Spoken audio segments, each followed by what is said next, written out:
You've seen The Conjuring 5 times, Hereditary twice, even though it wrecked you the first time.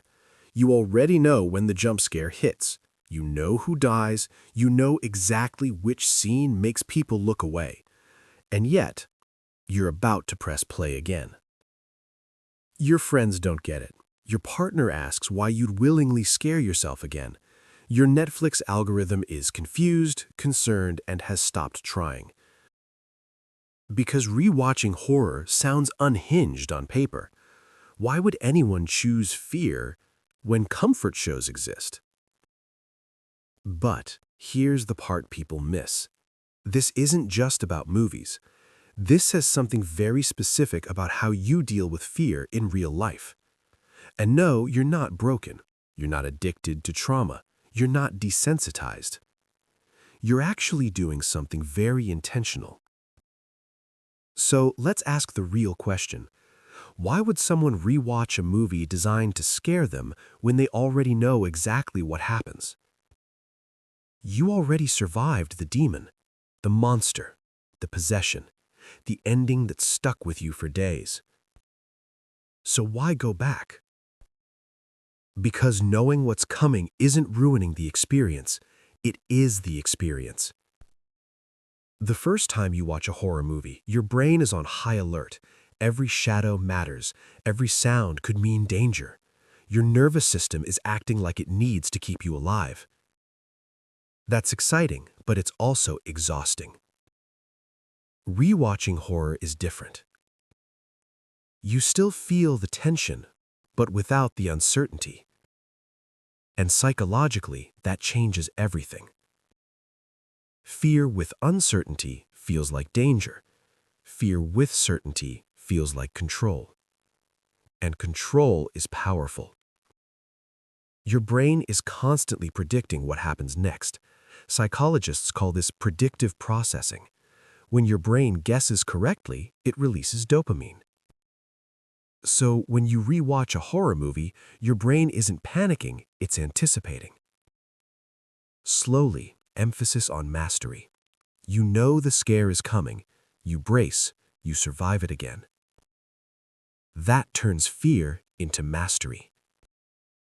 And here's the catch most people miss. That's why it feels good, even though it shouldn't. It's not, I'm scared, it's, I can handle this. Which explains something else that surprises people. A lot of horror rewatchers are anxious in real life. Because real anxiety has no structure, no clear beginning, no middle, no ending. It just exists. Horror doesn't. There's a buildup, a peak, and a resolution. Your body gets scared, and then it gets relief. That relief matters. It teaches your nervous system something simple but powerful. This feeling ends.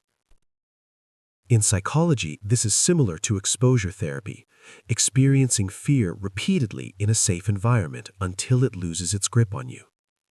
You're not chasing fear, you're practicing staying calm inside it.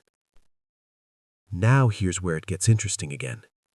Because after fear stops being the point, meaning takes over. The first time you watch, you're focused on survival. Later, you start noticing themes. Grief, guilt, isolation, loss of control. Movies like The Babadook, It Follows, The Witch, they hit differently depending on where you are in life. The monster changes shape because you changed. The fear becomes metaphor. You're not just watching a scary movie anymore. You're revisiting an emotional idea with a different version of yourself.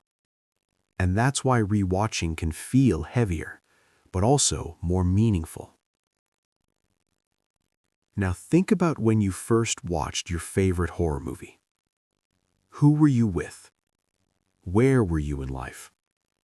A sleepover where you pretended not to be scared. A college night, lights off, volume low. A moment when you needed distraction more than entertainment. Horror movies become emotional timestamps. When you rewatch them, You're not just watching the story. You're visiting a version of yourself that made it through something. Sometimes that's nostalgic. Sometimes it hurts a little. Because you're also noticing what's changed, who isn't there anymore, how far away that version of you feels. Fear has memory attached to it. And revisiting it is a quiet way of saying, I survived this chapter. There's also a very practical reason you keep rewatching. Decision fatigue. You've made thousands of decisions today. Important ones, pointless ones, exhausting ones. Choosing a new horror movie is a gamble. What if it's bad? What if it's too intense? What if it sticks in the wrong way? But rewatching, zero risk. Known intensity. Predictable emotional cost. You already know how scared you'll get and how long it lasts. That makes it efficient. And now, one last uncomfortable truth. For some people, rewatching horror isn't just comfort, it's rehearsal. When life feels out of control, controlled chaos helps.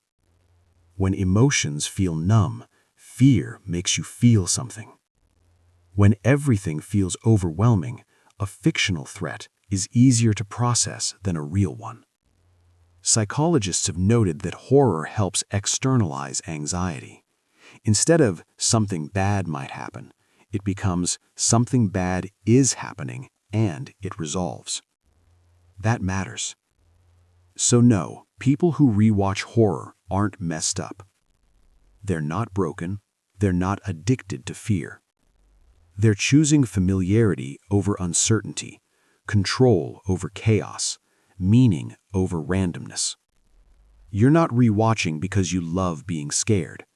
You're rewatching because you know how the fear ends.